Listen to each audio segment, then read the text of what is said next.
A cikin wani kyakkyawan gari da ke ƙasar Hausa, gari mai kyau sannan kuma da tarin mutane masu yi wa kansu da kansu adalci, akwai wata kyakkyawar budurwa wacce ake kira da Salma.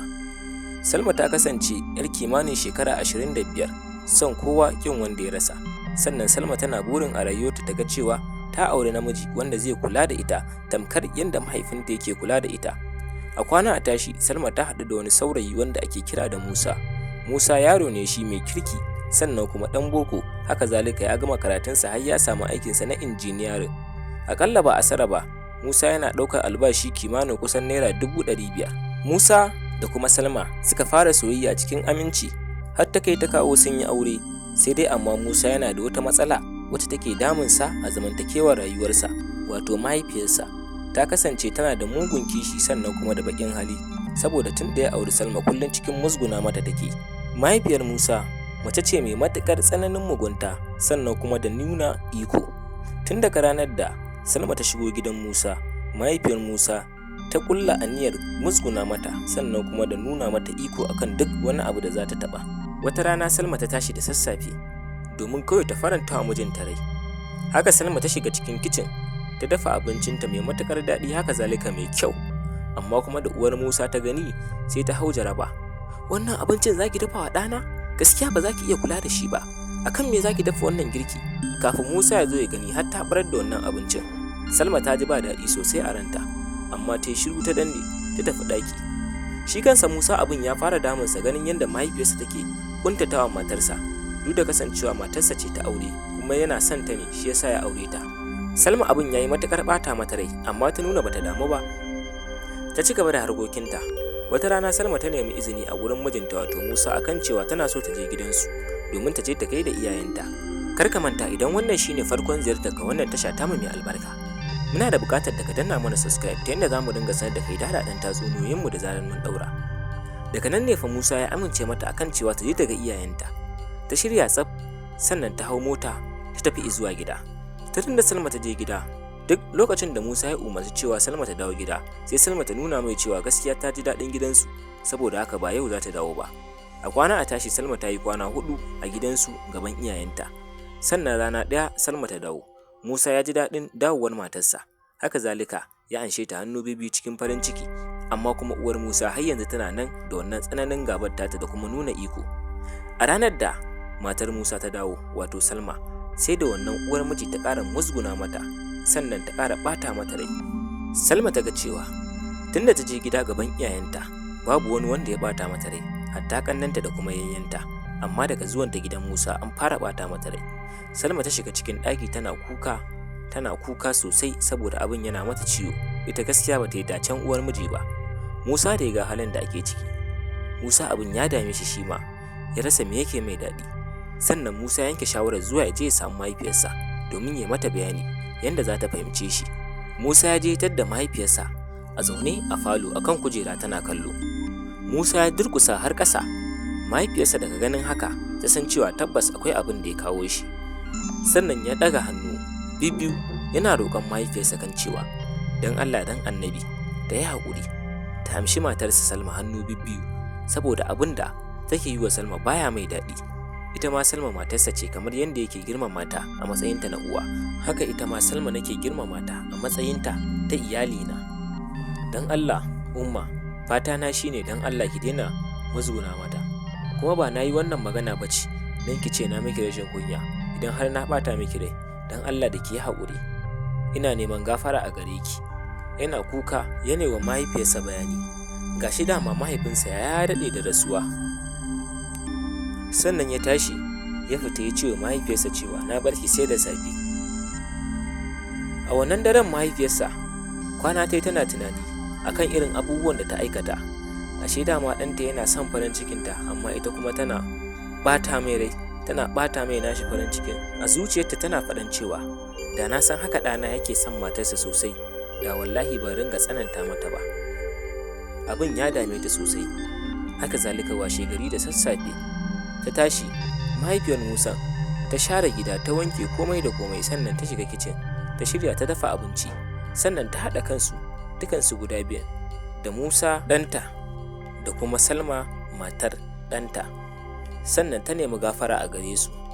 Haba, Musa ya ce, haba umma, ke ai da abin da kika min na yafe miki, ke ce dai nake roƙonki da cewa idan har na ɓata miki rai to don Allah ki yafe min. Mahaifiyar Musa ta yi murmushi sannan duka ta shafa kansu ta ce Allah musu albarka. Daga nan ne fa farin ciki ya sauya a rayuwar auren Musa. Musa ya ji daɗin rayuwarsa, har matar Musa ta samu juna biyu, inda daga ƙarshe ta haifi 'yarta mace, suka sa mata suna wato Hauwa'u, mahaifiyar Musa. Idan ka ji daɗin wannan labari, muna so da dan Allah da ka danna mana subscribe, ta yadda za mu ringa sanar da kai daɗaɗɗen tatsuniyoyinmu da zarar mun ɗaura a wannan tasha tamu mai albarka.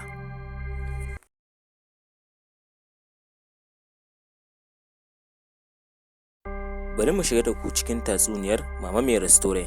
Kada ka manta idan wannan shine farkon ziyartar ka wannan tasha tamu mai albarka, muna buƙatar ka danna mana subscribe ta yadda za mu ringa sanar da kai daɗaɗɗen tatsuniyoyinmu da zarar mun ɗaura.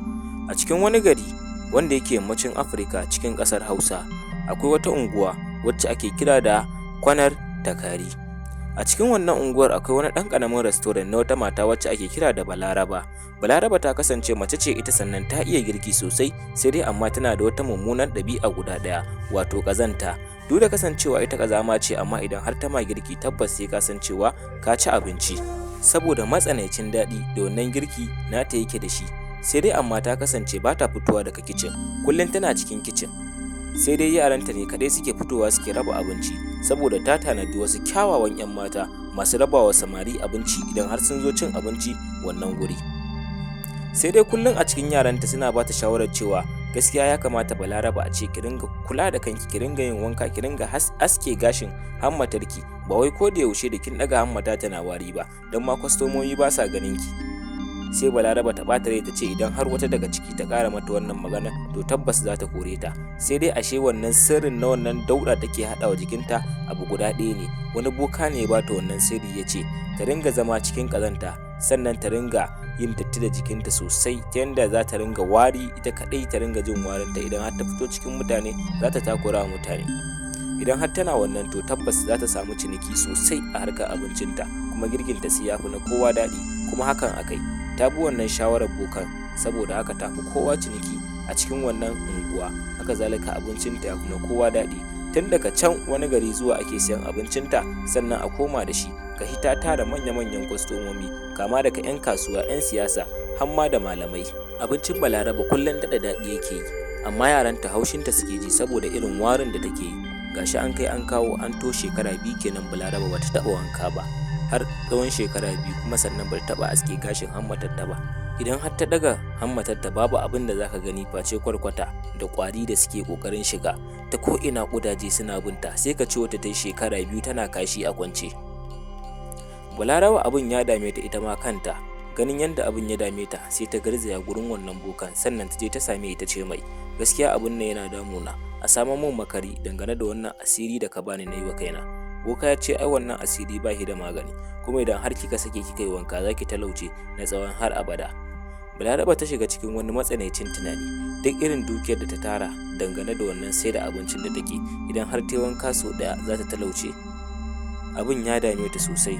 Balaraba abin ya dame ta sosai, ta ringa tunani, sannan ta dawo ta tattara yaranta take faɗa musu cewa dalilin da yasa nake yin ƙazanta ba komai bane face wani asiri da naje na anso abun wani boka na sirrin ciniki da kuma daɗin abinci. Idan har na daina wanka na tsawon har abada tare da wani kullum magani da ya bani ne wanka da shi sau ɗaya, to tabbas zan ringa ciniki sosai, kuma abinci na siya fi na kowa daɗi, kuma zan yi kuɗi a harkata ta kasuwanci da sai da abinci. Idan kuma har na sake ne wanka to wannan asirin ya karye, kuma zan talauce sosai. Saboda haka sai dai ne haƙuri, wannan asirin ba shi da makari. Gaskiya ba zan yi wanka ba har sai na mutu, sai a min wankan da za a binne ni. Wa'annan yaran nata suka ce to gaskiya su dai sai dai su haƙura da wannan aiki, saboda abin da take tana cutar jama'a, in ban da kazanta da ruwan hammata da datti da wane ne da kike zubawa al'umma suke ci, ba abin da mutane suke ci in ba wannan dattin ba. Mu kanmu ba ma cin abincinki. Sannan Balaraba mai abinci ta samu ta rarrashe su, suka ce to shikenan sun ji, amma gaskiya dai ba za su daɗe ba za su daina zuwa. Bayan wani lokaci Balaraba tana kicin tana girki, ta tara dauɗa a jikinta. Kawai wani kadangare ya fito daga cikin wannan kicin din. Balaraba ta ji tsoro sosai ga kwastomomi a waje.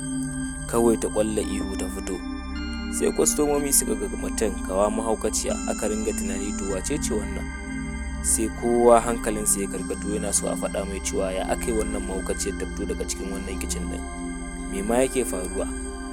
Sannan kowa ya ca, nan da nan aka kirawo 'yan sanda suka zo gurin, aka ce ai wannan ita ce Balaraba, ita ce mai yin girki. Kowa daga masu amai sai masu kuka, wani waye amai kawai. Aka ce to ai duk abincin da kuke ci ba kowa ne ke dafa abu face wannan, amma tattare tana ɗagawa ƙwari suka ringa fita. Kawai 'yan sanda suka kama ta, aka je aka kulle Balaraba, aka ringa yi wa Balaraba tambayoyi. Balaraba tana amsawa ta ce asiri ta je ta yi. Sannan boka ya ce to dole sai ta yi wanka. Sannan aka kai Balaraba ta yi wanka, aka aske mata gashin hammatarta. Daga nan Balaraba fa in dai ta yi abincin baya daɗi, daga nan ta talauce, ta yi da na sani a rayuwarta akan abin da ta aikata. Da ta tsaya iya iyawarta ba ta yi asiri ba, da maybe ta samu ci gaba, tana cikin zamanta amma ta je ta yi asiri. Ƙarshen labarin Balaraba mai abinci.